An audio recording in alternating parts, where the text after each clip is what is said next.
Hey everyone, welcome back to the English Connect podcast, where we learn English through conversations that go straight to the heart of real life. I'm Sophia, and right here with me is the one, the only, Jason. Hey, Sophia. Hey, everyone. So glad to be here.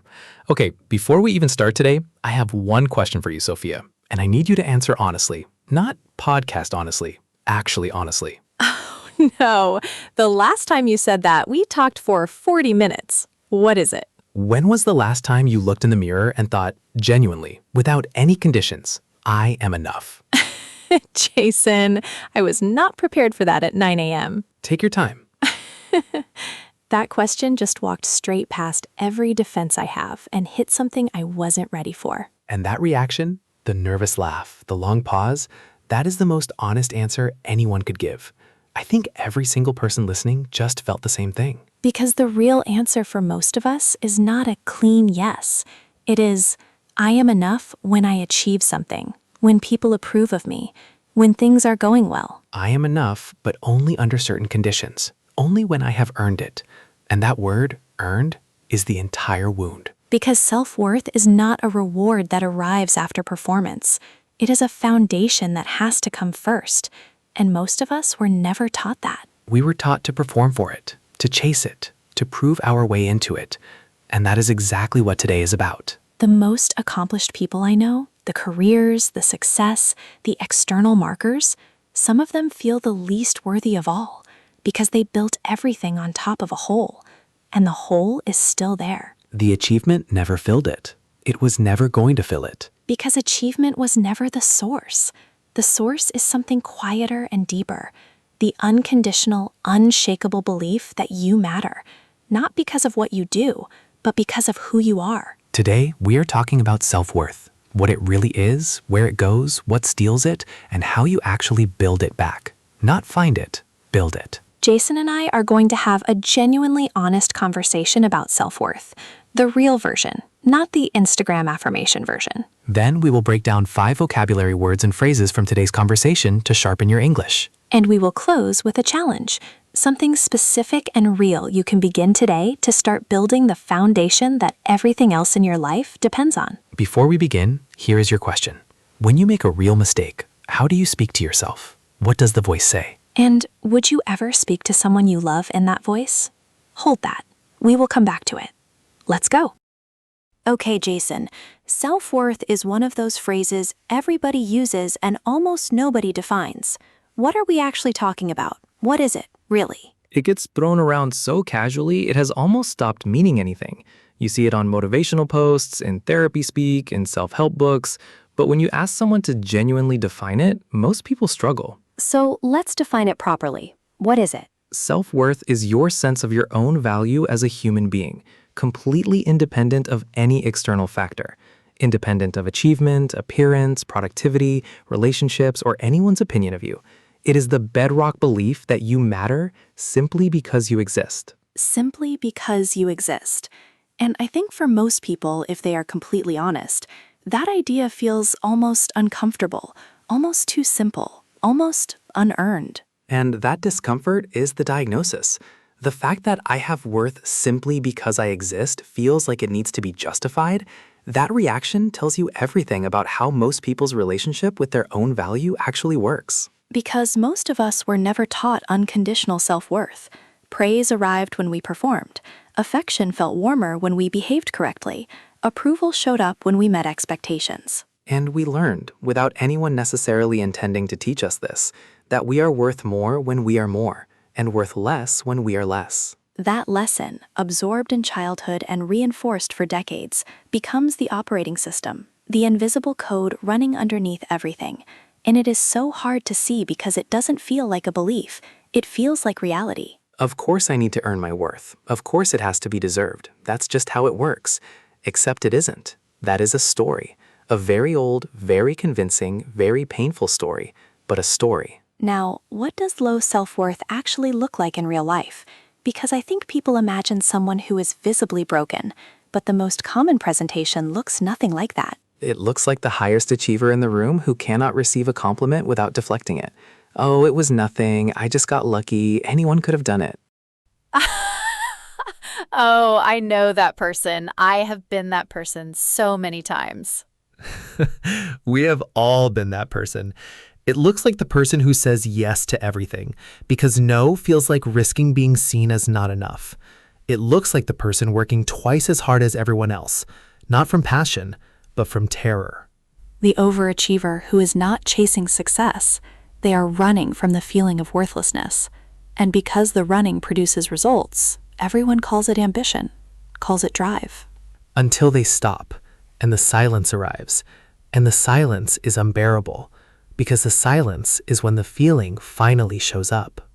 The high achiever who cannot be still, who fills every quiet moment with more doing, more proving, more performing. Because when the noise stops, the voice starts. So what steals self-worth? What are the forces that erode it? Sometimes suddenly, sometimes so gradually we don't notice until it is almost gone. The first is comparison, not the casual noticing of differences, the constant, compulsive measuring of your insides against other people's outsides, your private doubts against their public wins. And social media has made this inescapable. You can now compare yourself to millions of people simultaneously, 24 hours a day, in the moments you are most vulnerable. And every comparison has the same structure. They have this, I don't. Therefore, something is wrong with me. That leap, from observation to verdict, is where self-worth gets quietly, steadily drained. The second thief is internal. It is the voice, the inner critic, the narration running in the background of your mind, commenting on everything you do, everything you are, everything you fall short of. And this voice is rarely dramatic. It doesn't say you are worthless in an obvious way. It says, really? You're gonna try that? Or, did you hear how you said that? Embarrassing. It sounds like a very disappointed parent who has been following you around for 30 years. That is exactly what it sounds like. And the cruel genius of it is that it has been there so long, it has stopped sounding like a voice at all. It has become the texture of your thinking. You don't hear it as commentary. You hear it as truth. Which is why one of the most revolutionary things you can do is simply start noticing it. Not silencing it, that doesn't work. Not arguing with it, that gives it too much power. Just noticing. Oh, there's the voice. It's doing the thing it does. Because the moment you can see the voice, as something separate from you that is speaking, something shifts. You are not the voice. You are the one hearing it. And those are very different positions to be in. Now, let's talk about building, because I don't want this conversation to just identify the wound. I want us to talk about what rebuilding self-worth actually looks like, practically, in real life. And the first thing I want to say, the thing that surprises people most is this. You do not build self-worth by feeling better about yourself. You build it by acting in alignment with your values, even when you feel terrible about yourself. Say that again. I think people need to hear it twice. You do not build self-worth by feeling better about yourself. You build it by acting in alignment with your values, especially when you feel terrible.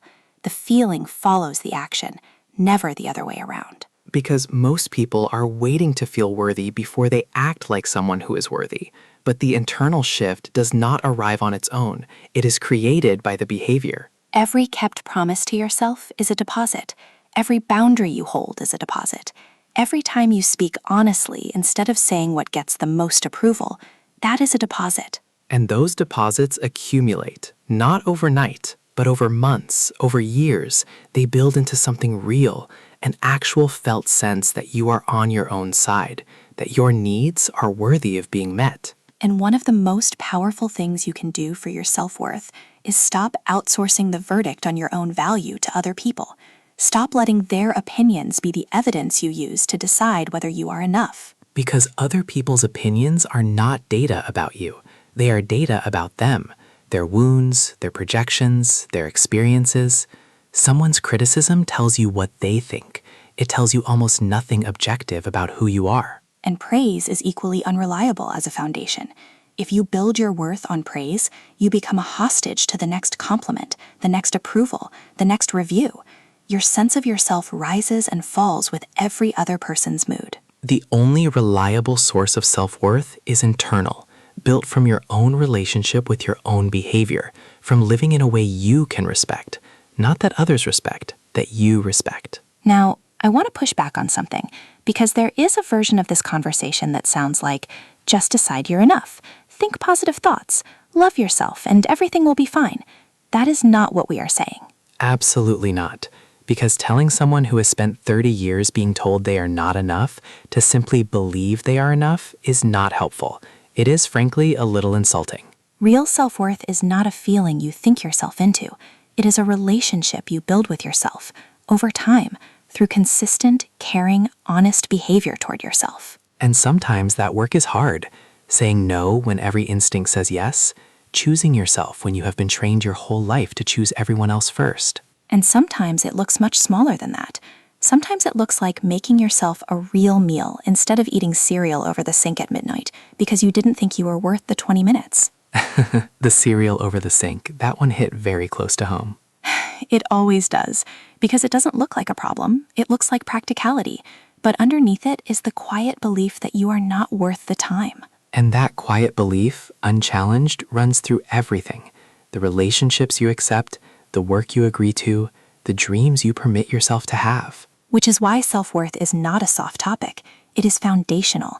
If at the base of everything there is a crack, a belief that you must earn your place, that your needs matter less, then nothing you build on top will ever feel truly stable. Warmly, until you go back to the foundation.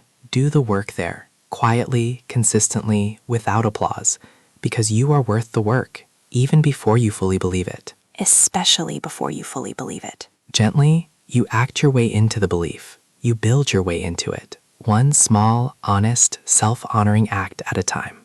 One at a time. That is all it takes. That is all it has ever taken. All right, everyone, let's break down 5 powerful words and phrases from today's conversation to sharpen your English. First, unconditional. Meaning, unconditional means without conditions, not dependent on any circumstance, performance, or outcome.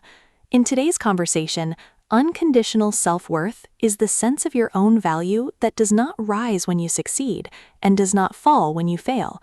It simply exists.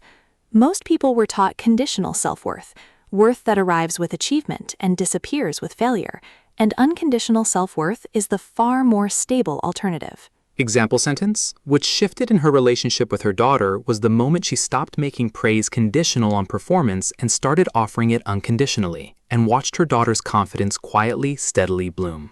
Number 2, inner critic. Meaning, the inner critic is the internal voice, the habitual mental narrator that judges and undermines your thoughts, actions, and worth, usually in subtle, persistent ways. It is not a literal voice, but a deeply ingrained pattern of self-critical thinking that feels so natural it often goes completely unnoticed. It was formed early in life, absorbing critical messages from important people and experiences, and can run unchallenged for decades. Example sentence. Her inner critic was loudest in the moments of greatest opportunity.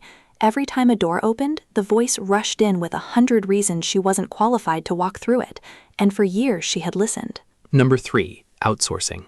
Meaning, outsourcing literally means sending work to an external source rather than handling it yourself. In the context of self-worth, outsourcing means giving other people the job of deciding how much you are worth. When you need approval, validation, or external success to feel worthy, you have handed the most important evaluation, your own value, to sources completely outside your control. Example sentence: he had outsourced his confidence entirely to his job title. So when the role changed, he was completely unprepared for how hollow everything suddenly felt because he had never built anything from the inside. Number 4, bedrock. Meaning, bedrock is the solid rock lying beneath loose surface material, the deepest, most stable layer that everything above it ultimately rests on. Used figuratively, bedrock means the irreducible foundation of something.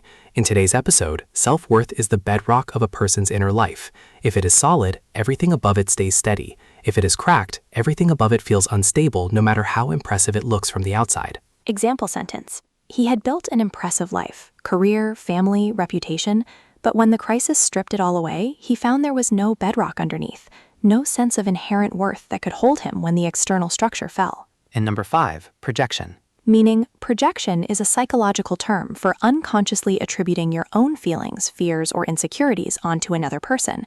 seeing in someone else what actually lives inside yourself. In today's context, when people criticize or dismiss you, they are often projecting.